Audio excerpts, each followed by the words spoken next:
este es el noticiero de Pancho. No se olviden de poner me gusta, comentar y compartir. Ahora sí, vamos.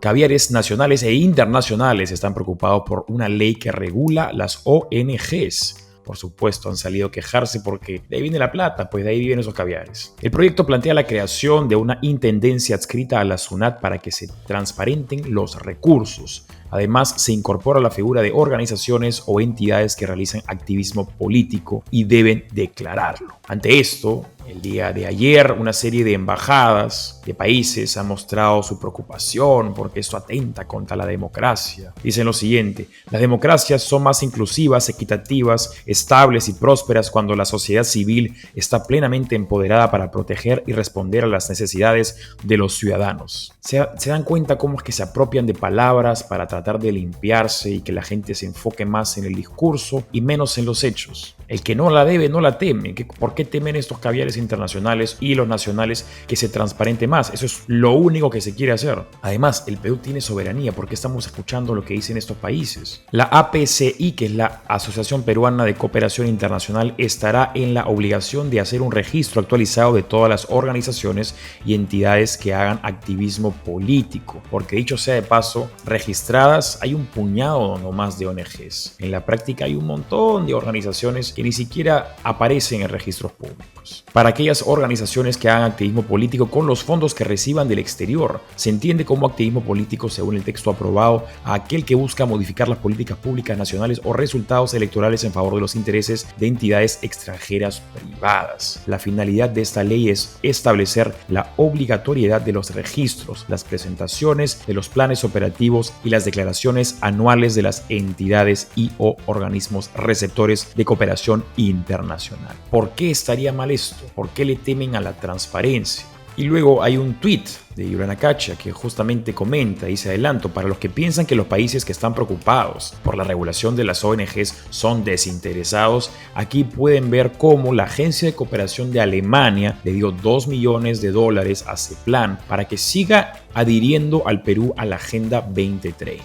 ¿Es eso verdaderamente ajeno a lo político o es propiamente proselitismo político? Se le otorga una cantidad de dinero y estas organizaciones terminan haciendo propaganda política para tergiversar o cambiar nuestras propias leyes. Miren además también quienes están preocupados por esta regulación. La directora de Promsex, Susana Chávez, quien al igual que todas las feministas radicales, valga la redundancia, promueve el aborto y no le pasa nada. Digo que no le pasa nada porque el aborto es un delito en el Perú, pero ¿saben qué también es un delito? La apología al delito. Promover un delito como si fuera un derecho es en sí mismo un delito. Y no le pasa nada. Esta señora recibe millones de soles del extranjero y no queda registrado. ¿Qué se hace con ese tipo de recursos? Y luego cada 5 años terminan haciendo proselitismo por proyectos políticos que son afines a sus propias ideas. Eso es propaganda, eso es proselitismo y debe ser regulado. Reelección presidencial, mito o verdad.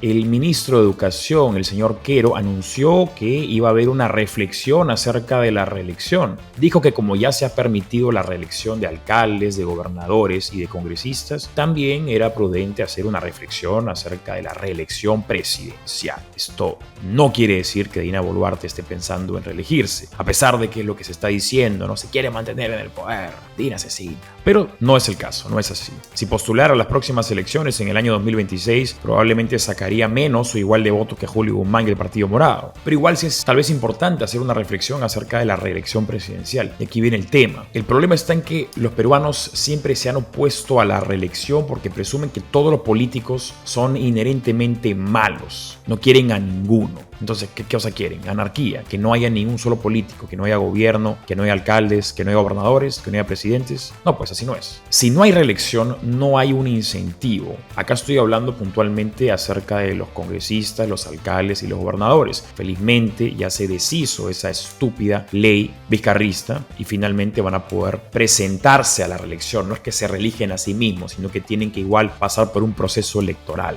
En cuanto a la reelección presidencial que existía antes y dejó de existir luego de los 2000, sí es algo para evaluarse, porque 5 años pueden ser demasiado si es que las cosas van mal, o puede ser muy poco si es que las cosas van bien. En Estados Unidos, por ejemplo, la elección, el periodo presidencial dura 4 años y el presidente puede presentarse a una reelección una sola vez para lograr hacer una administración de 8 años. Si no lo hace bien, no sale elegido y finalmente eligen a otro. ¿Sería esa tal vez un debate interesante para tener en el Perú? Ojo, difícilmente un presidente peruano va a poder ganar una reelección, pero no por eso vamos a eliminarlo del marco legal.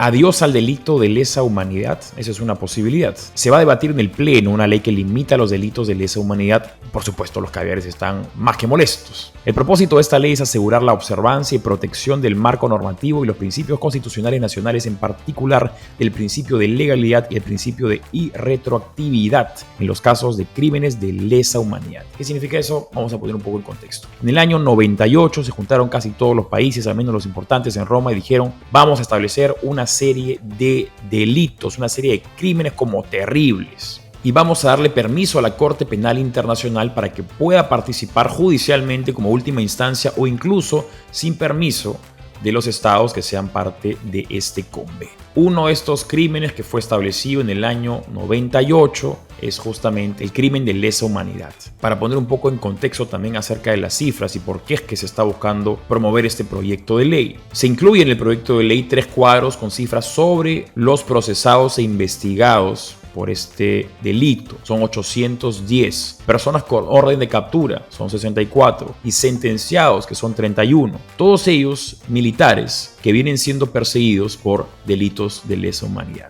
Pero acá viene el tema. El artículo 2, numeral 24, literal D de nuestra Constitución dice lo siguiente: nadie será procesado ni condenado por acto u omisión que al tiempo de cometerse no esté previamente calificado por la ley de manera expresa e inequívoca como infracción punible, ni sancionado con pena no prevista en la ley. Y seguramente alguien va a decir: no, pero acá estamos hablando de un convenio internacional, la Corte Penal Internacional, así que no solamente importa lo que diga la Constitución. Bueno, el propio Estatuto de Roma establece que ninguna persona puede ser procesada en la Corte Penal Internacional por actos cometidos antes de su entrada en vigor en julio del 2002. A pesar de eso, hay militares que lucharon, sangraron y murieron para que tú ahora veas la encerrona y pienses que no hay nada más moralista que antagonizar a las Fuerzas Armadas.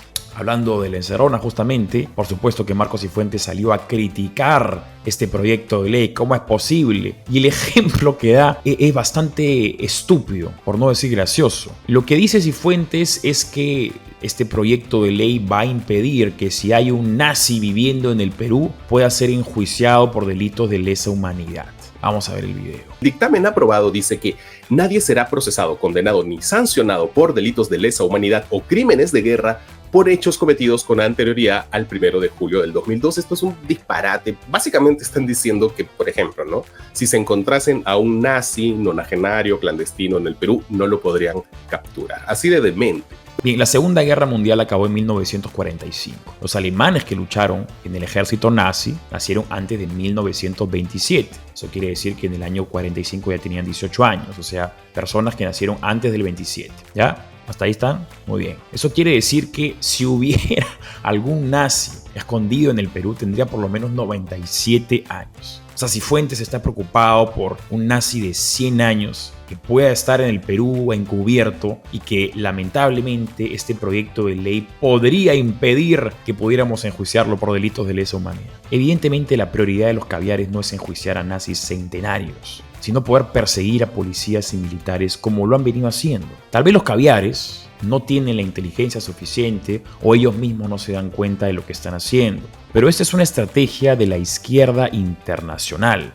Es desarticular las fuerzas del orden para que tomar el poder sea más fácil. Y hablando de caviares y de rojos, no saben qué hacer con Antauro Humala. Recordemos que hace unos días se dio a conocer que Antauro Humala anunció una unión, un matrimonio, al menos momentáneo, con Juntos por el Perú, partido político que en las últimas elecciones llevó a Verónica Mendoza como candidata. Sin embargo, ahora estos caviares y rojos quieren quitarle el crédito de izquierdista a Antauro Humala y también a Juntos por el Perú. Están diciendo que no, que estas personas no son de izquierda verdaderamente, porque no saben qué hacer, no les conviene, están desesperados. Por años se han esforzado o se han creído el mito de que el fascismo ciegamente es de derecha. Si Antauro Humala es fascista, ¿dónde lo ponen? Y ahora que se casa con Juntos por el Perú, ¿qué hacen con ellos? Vamos a ver algunas características justamente de estas corrientes ideológicas para que ustedes vean las semejanzas. En el caso del etnocacerismo, los etnocaceristas abogan por la nacionalización de los recursos naturales. Creen que esos recursos deben estar bajo el control estatal para asegurar que los beneficios se distribuyan equitativamente entre la población peruana en lugar de enriquecer a las empresas privadas y extranjeras. ¿Eso es de derecha? No es exactamente lo mismo que ha dicho Verónica Mendoza hace no mucho, donde se le descubrió que identificaba a las empresas como enemigas del pueblo.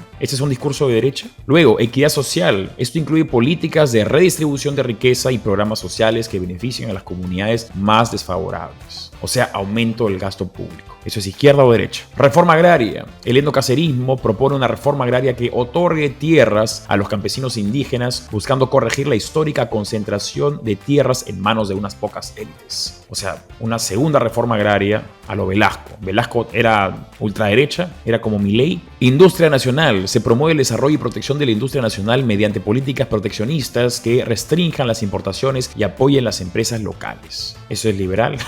Antauro, ¿qué cosa? Es ultraderecha, ¿no? Regulación y control. El etnocacerismo favorece una economía fuertemente regulada donde el Estado juega un papel central en la planificación y control de la actividad económica. Esto incluye la regulación de precios y la intervención en sectores estratégicos. Milton Friedman, ¿qué cosa? Empresas estatales. La creación y fortalecimiento de empresas estatales en sectores clave de la economía es una prioridad para garantizar que los beneficios de la explotación de recursos y producción industrial se mantengan dentro del país. ¿Quiénes son los que se oponen a la privatización? ¿Izquierda o derecha? Antauro es fascista y el fascismo no es de derecha. La pugna que había entre fascistas y marxistas era política, no era ideológica. Ideológicamente, la diferencia que hay entre fascismo y marxismo es en la forma de la unidad.